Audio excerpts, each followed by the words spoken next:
Welcome to the greatest podcast in sports betting entertainment. My name is Tanner Curd, certified G, bona fide stud, and you can't teach that. And this right here is G Money Grant Mitchell. We are here breaking down the Monday night football games, the week 3 recap, everything you need to know about the NFL, and you can't teach that. Bada boom, man, the people in the room. G Money Grant Mitchell, how you doing? I'm doing pretty good, Tanner. Had a nice weekend experience. College football, some really good games over there. Had fun with the NFL. Went to a new beer garden in a little kind of old town area near me. So yeah, it was fun. Hit the streets, explore a little bit. Had a good weekend. Yeah, I had a good weekend too. I sat around and watched football pretty much all weekend, which was awesome. Colorado game was sick on Saturday night. UConn absolutely dominated, beating FAU by like 50 points. That That's was great. 2 wins, right? That's 2. Realistically, you can go 2-0 over the next 2 games. Like, there's no reason they can't beat Temple. There's no reason they can't beat Buffalo. Buffalo's coming off a big upset over Northern Illinois, but NIU is also a MAC team. So, like, let's hold the phone on them being the 23rd ranked team in the country. So, when you look at that, they go 2-0 over the next 2 games. You got 4 wins in the first 6. Even if you go 1-1, 3 wins in the first 6 is pretty good. Yeah, and you had them. It was 4.5, right? Yeah, 4.5. They're going bowling this year. 100%. I mean, there's a chance. Good chance they're going bowling. They don't have a tough schedule. It was crazy. Back to what you said about NIU. It was crazy they got ranked. I understand that was a huge win, but like you said, it's a MAC team. Let's slow down on them being a top 25 team. I guarantee there's 25 teams in the ACC, the SEC, the Big 10, the Big 12 that would just blow NIU's door off. So you just can't even react to that. But it's still a big win. Also, too, good letdown spot for Buffalo. You just beat NIU on the road. Now you got to come to Rentschler Field, East Hartford, Connecticut. Not a lot of fans there. It's going to be tough for them. You know what's hilarious, actually, is I remember I did a dynasty in NCAA 25 when the game first came out, and I was NIU, and I beat Notre Dame, and I think they played like Tennessee or NC State or some other good school. And I remember beating them, and I remember losing to Buffalo. I remember this exact thing happening to me. Yeah, so it's a good letdown spot. Again, like looking at NIU, it was a letdown spot coming off Notre Dame. And then looking at Buffalo, this is going to be a good letdown spot for them. So I think UConn's got a good chance. And also, Notre Dame is a terrible football team. They're terrible. Well, I mean, they blew out whoever, was it Purdue? It took them a long, Purdue, did they? Who'd they play this weekend? They played another dog. That was last weekend. I don't know who they played this weekend or if they even played. They blew out Purdue 66-7. And then they beat Miami, Ohio 28-3. And that game was it was a 14-3 game at the half. They're trash. They're not good. Riley Leonard, 16-25, 154, 1 touchdown. Not a guy that you brought in he's doing less than what you thought he was going to do for you. Yeah, there are a lot of college football teams out there that just aren't that great. Like Mizzou, I think they're down to 10th or 11th now, but they were ranked 7th in the country, and their record's going to be good all this whole year because of just who they play. But if you look at their schedule, it's a miracle that they're in the same conference as Georgia and Texas and these other teams, because you go look through the schedules and it's like a gauntlet for some of them, Florida especially, and then Mizzou just faces all the teams at the bottom of the conference. Yeah, a big win for Florida this weekend against who'd they play? Mississippi State. Mississippi State's a terrible football team. So big win for Florida. It was a good weekend of college football overall. College went smoother than the NFL for me. The NFL did not go smooth, but I found a way to battle and be a bulldog, which that's what we do on this show. We battle. And if you want to battle, you need to go over to WSN.com. Check out all the promo codes, all betting previews. A lot of guys who are battling over there, getting out the picks for you guys. So make sure you go check that out, WSN.com. Grant, why should people go check out WSN.com? Well, I mean, you did just kind of tell them, but on top of everything you can find, you can get your promo codes to win even more money in sports betting. We're going to be sharing picks over there, analysis, trends, NBA starting soon. We're going to be locked in for that. Playoff baseball's coming. So, I mean, this time of the year is the perfect year because you got your college football, NFL, again, NBA starting, MLB's getting to the crunch time. This is the time of year to be over there. All right, Grant, let's talk about Will Levis. Will the Thrill Levis. I feel bad for him at this point because I think he is getting much more negative commentary than he deserves. The mistakes are very bad, but when you look in between the mistakes, I saw a tweet yesterday. It's like he threw 15 passes, 3 were bad, 9 were good. 3 were really good. 3 were really bad. 9 were like average passes or something along those lines.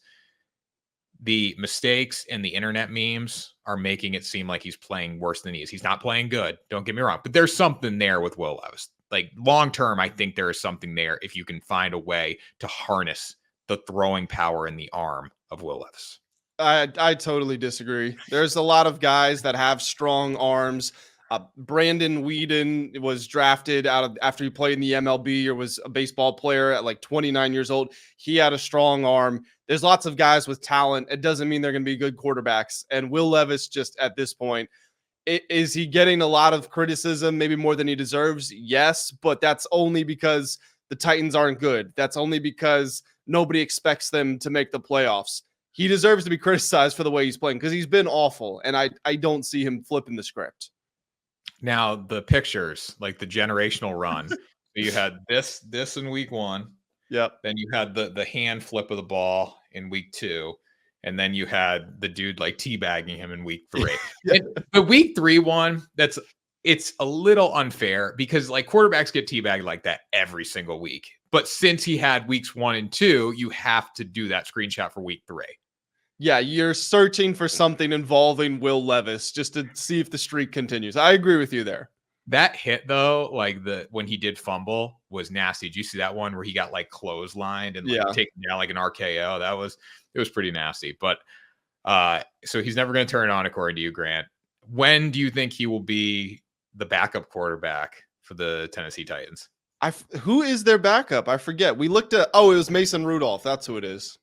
Mason Rudolph, I think, probably gives them a better chance to win because like the upside, like the big throws might not be there as much, but you're not going to turn the ball over. It's just like the Panthers yesterday with Andy Dalton. Like Andy Dalton's a reliable quarterback. You know what he can do for you. Bryce Young has no ceiling. It's the ceiling is like touching the floor.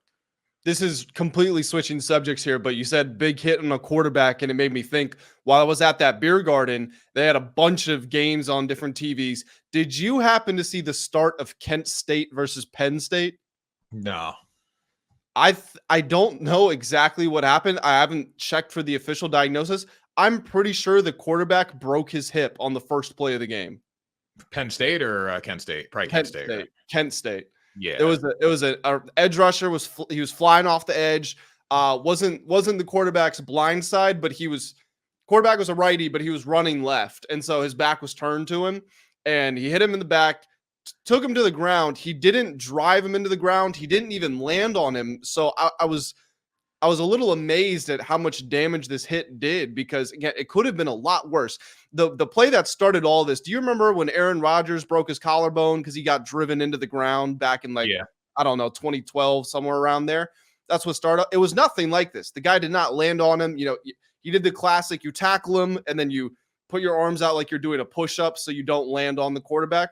But the dude, I mean, he was writhing around in agony. And when they brought out the stretcher, they put a block under his butt to like lift his hip up in the air. And that's what you do when someone's got a hip problem. So I don't know exactly what happened, but that's a horrible way to start a game. Yeah, no, horrible. Anytime you break something to start a game, it's not good. And you feel bad for all those guys too. I always get like when an offensive lineman gets rolled up on, you see the ankle flex. Like that's always for me the worst because like I felt that before. I wanted to ask you actually, because I was watching the game and I saw that happen. Whoa, my camera's freaking out there. I don't know if you saw that. I was watching one of the games and I saw a lineman get rolled up on, and I wanted to come here and ask you if that ever happened to you. Oh yeah, many times. I don't think like no matter what level of football you play at, if you didn't get rolled up on like that, you probably didn't play much.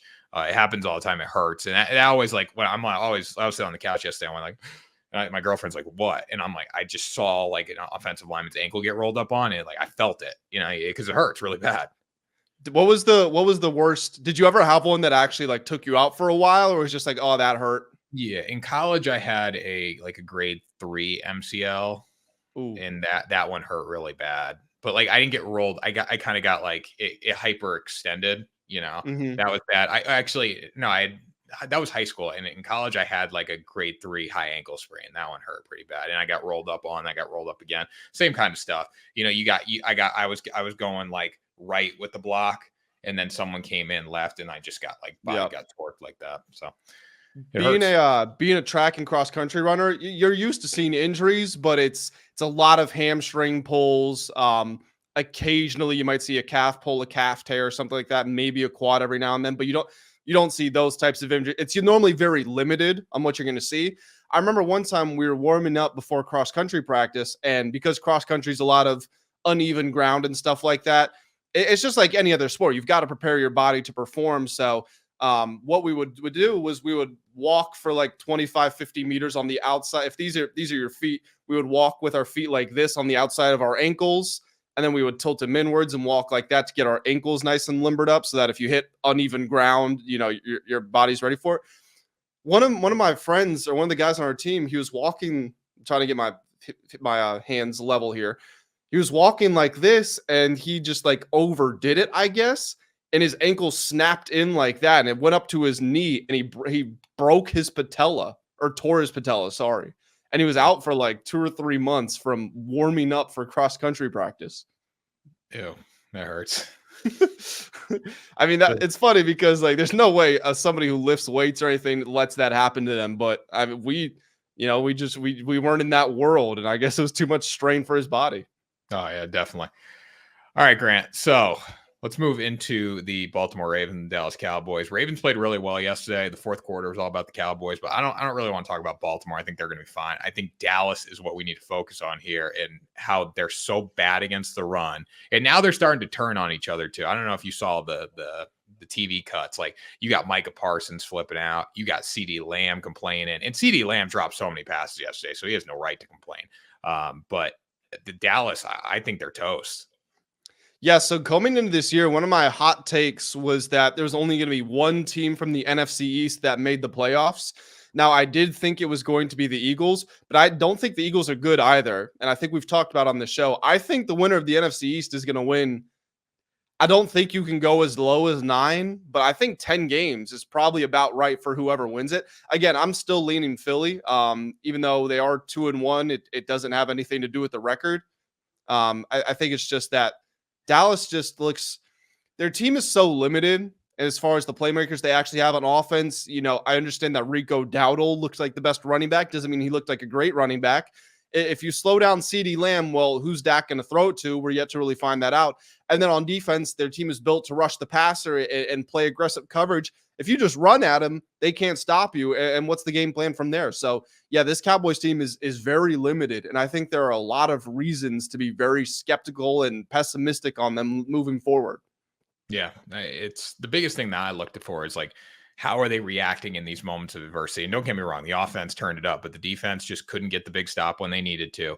They got abused by Derrick Henry. Abused. I mean, this man ran through them the entire night, and they started playing hard. Like the first few yards for Derrick Henry were never easy, but they missed a lot of tackles and it didn't look good. Lamar ran all over them. It was just a bad performance from Dallas. I think they got to be very concerned. I think Mike McCarthy's got to be really worried about his job too. That's my biggest thing. And also, I understand that Dallas did come back and make it close at the end, but this is literally all they do under Dak Prescott, and it even predates Mike McCarthy. Like, I think we said on Thursday's show, they get blown out more than any good team. This is still a blowout loss to me. You're down 28-6 into the fourth quarter, and this is just typical Cowboys. Whenever they're losing, the offense looks horrible. All of a sudden, Dak has 300, 400 passing yards and 3-4 touchdowns. Like, oh my God, Dak played a great game. This wasn't his fault. And I'm not saying this game was entirely his fault, but to go back and say, oh, this was a 3-point game. Oh, look at his numbers. This must have been really close. No, this wasn't close. This was just them covering their ass at the end of the game. Oh yeah, it's still a blowout loss. And I give them a lot of credit because they helped me cover a 7.5-point teaser. But with that being said, it's still a blowout loss. It's still bad, and they need to turn it up earlier. And there were moments in the game, like if CD doesn't fumble on the goal line going in, that's a moment right there. If you take advantage of a few other opportunities, get a couple stops here and there, like don't miss the tackle in the Ravens' second touchdown there. Like there's moments where if you look back on the game, they could have been competitive. They just don't make the plays when they need to make them. And the Cowboys is probably the worst place to lose because it just becomes so toxic there if you're not winning games. So I've got some stats. I know we don't normally dive too deep into advanced numbers and stuff like that, but as a lot of people know, one of the, if not the best stats you can use for NFL predictions and analysis is EPA, and specifically EPA per play. So I've got some numbers here. If you look at all the defenses in the league, defenses have been very good against the run this season. 26 of the 32 teams have allowed negative EPAs on runs, meaning teams are performing worse than you would expect them to. So that's good for the defenses.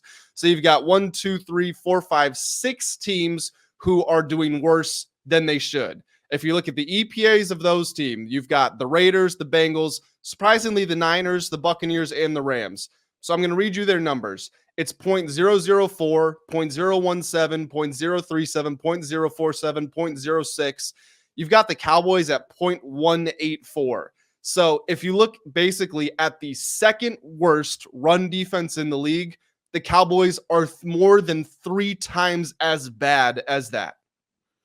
That's terrible. That's really bad. And it's not surprising. I mean, they've gotten lit up past 2 weeks in a row by good run games. Don't get me wrong, but it's just there were no adjustments. That was the biggest thing. They weren't adjusting at all in the Saints game. They didn't adjust at all in the game yesterday. So that's my concern. Mike Zimmer didn't know what to do.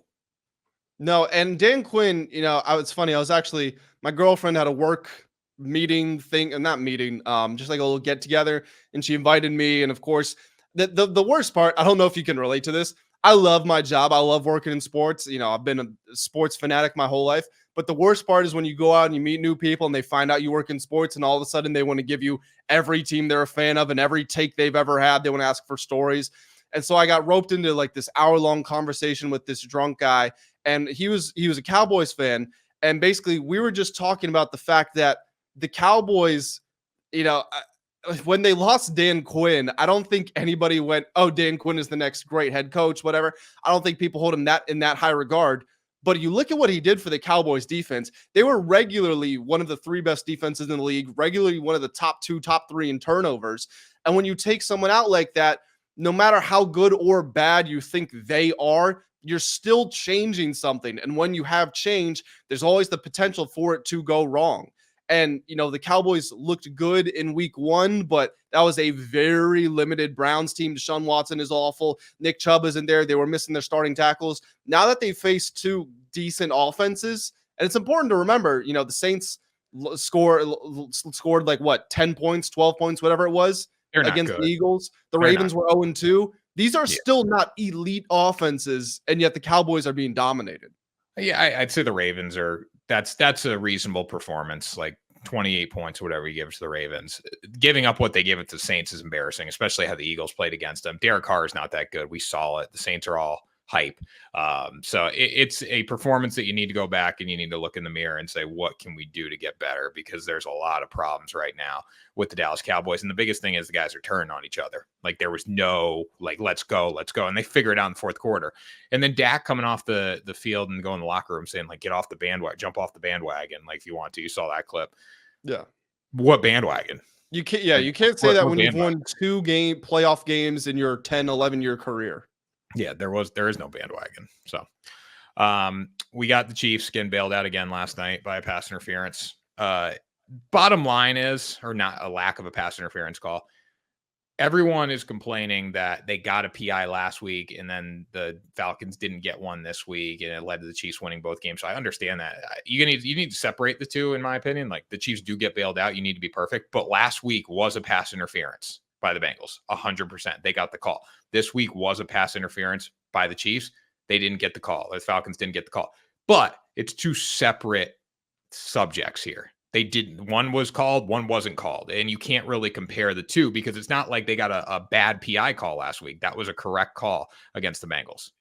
No, definitely. I'm with you on that. I think the frustration, which I'm sure you know, is that it does seem to always come back to the Chiefs' favor in the end. I'm with you. We said on Monday's show last week, that's a PI. If you're complaining, you're just bitter. Well, at the same vein, if you're not complaining, especially if you're a Chiefs fan or a Chiefs supporter, if you're not complaining or saying it is what it is, it's a bang, bang play. Referees make mistakes all the time. You got to own up to this one. This is a missed call. Now, I think what we both agree on is that you're still giving the ball to Patrick Mahomes with time on the clock to go out and win the game. So it probably is going to end in a Chiefs win no matter what. But this is still a big missed call in a very big situation. Yeah, it's a big missed call, but then you also can go back to the fact that, well, you need to be perfect to beat the Chiefs. You can't let it come down to the refs to beat the Chiefs. And the play call by the Atlanta Falcons on 4th and inches was a terrible play call. Like, you're running outside when you don't have a numbers advantage. Like, you can't do that kind of stuff and still beat the Chiefs. Like, so no matter what, PI aside, you had a chance to get that first down, be first and goal from the 10-yard line with a minute left. Chiefs can't stop the clock, or they were going to stop. I guess they had 2 timeouts left at that point, but they weren't taking their timeouts. And you go down, score, you win the game too. So you had other opportunities. You can't get stopped on 4th and inches. And also, the Chiefs defense deserves a lot of credit here for what they did to the Falcons run game. I mean, the Falcons ran it 25 times, only had 82 yards. This was one of the best rushing attacks in the league. Bijan Robinson was averaging about 7 yards per carry, and they completely shut that down. Yeah, and the Falcons aren't that good. Like, they're not. They should not be minus 130 to win the NFC South heading into the season. I don't think the Bucks. They're probably better than the Bucks. They're better than the Saints. However, the disparity in those division odds are wild to me. Speaking of the Bucks, Tanner, you're gonna own up a loss to an awful Broncos team? Everything evens out, Grant, in this game. So when you look at what they were supposed to be after 3 weeks, they should be 2-1. What are they? They're 2-1. It's a game that it's bitter. It sucks. Like, it sucks to lose. However, when you look at the game as a whole, they were never in it. They never showed up, and they didn't even come to play. So you can't judge it saying, oh, they lost a tight one. Like, I'd rather, if you're going to lose, get blown out, because at least it lights a fire under your ass coming into next week. Yeah, I mean, that's fair. That's a healthy perspective to have on it. We've done nothing but slander Bo Nix, so good job, Bo Nix. You looked good. I'm not going to say you looked great, because I still don't think you're being asked to do a whole lot. He had a couple of explosive plays right at the start of the game, and then everything else was, I mean, the ball was out of his hand in less than 2 seconds, or he was running it. So good game from Bo Nix, something to build off for him, I guess. Yeah, the Buccaneers just didn't play their game. They didn't show up in any phase of the game, offensively, defensively, penalties. And they had moments too. I mean, you go in the locker room, you should have been 17-7 going in the locker room, getting the ball.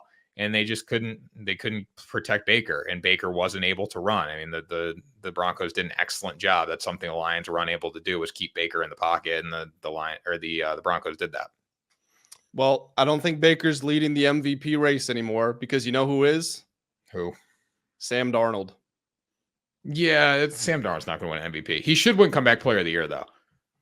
Yeah, sure. So I'm actually, speaking of WSN.com, one of the things we're updating over there, I mean, we're updating basically every futures market, but either today or tomorrow, I will be writing down the updated odds for Comeback Player of the Year, talking about the top candidates, looking at historical betting trends and all that.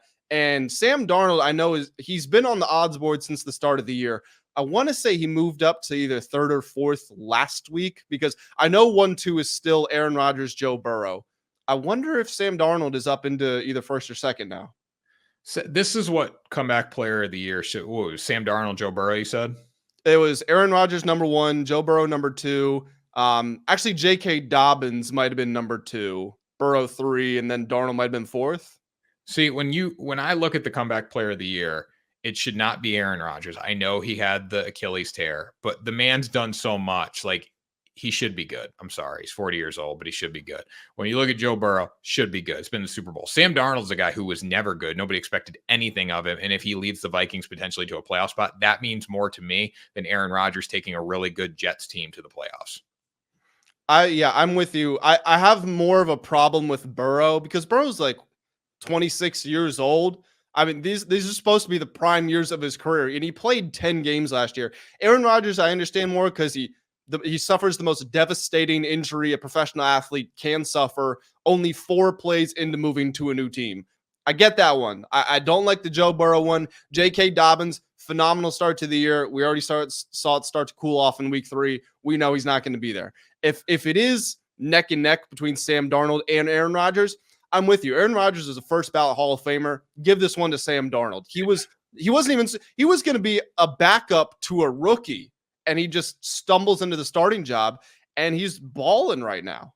Yeah, do not give Aaron Rodgers comeback player of the year in what could be his first, 1 or 2 more seasons left when he's going to be a first ballot Hall of Famer. Do not do it. Doesn't look Yeah, good.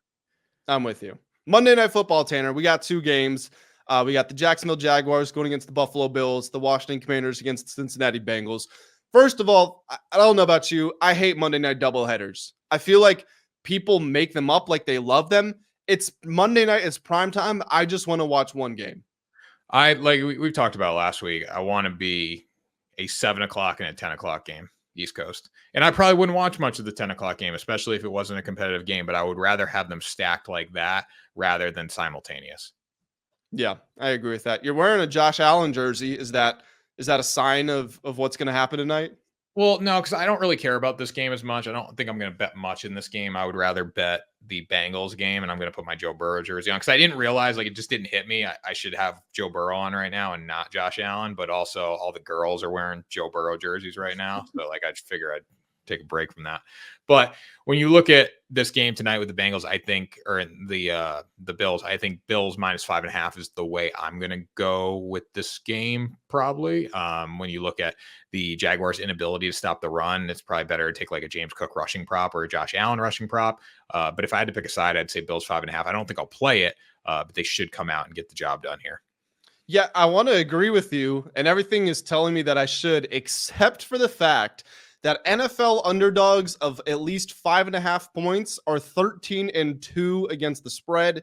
They have 9 outright wins out of 15 possible games, and they went 4-0 yesterday. So for whatever reason, it's the year of the Chinese calendar. This is the year of the underdog in the NFL. So I want to agree with you. I think my favorite bet is the James Cook anytime touchdown, just because the value you're getting for it, and the Bills want to run the ball. Jags can't stop the run, so that's probably where I'm going in that game. Yeah, and then the next game, when you look at your commies against Joe Burr, I don't have a play on the spread here. I would think that commies 7.5 would be okay, or commies 8, whatever you want to take here. But the Bengals are not going to start 0-3. I think we're going to see desperation from them tonight. All I need them is to win the football game. And I think Bengals would be a really good teaser piece if you could connect it to something else. But unfortunately, the Bills game's not great for a teaser unless you're taking the other side up. So I'll say the commies don't cover and don't win, Grant. I think if I had to pick a side, I would go Bengals just because they're a better football team. But give me a score. Give me a score. 27-17 Bengals. I mean, that's respectable. I can't say that that's a bad pick.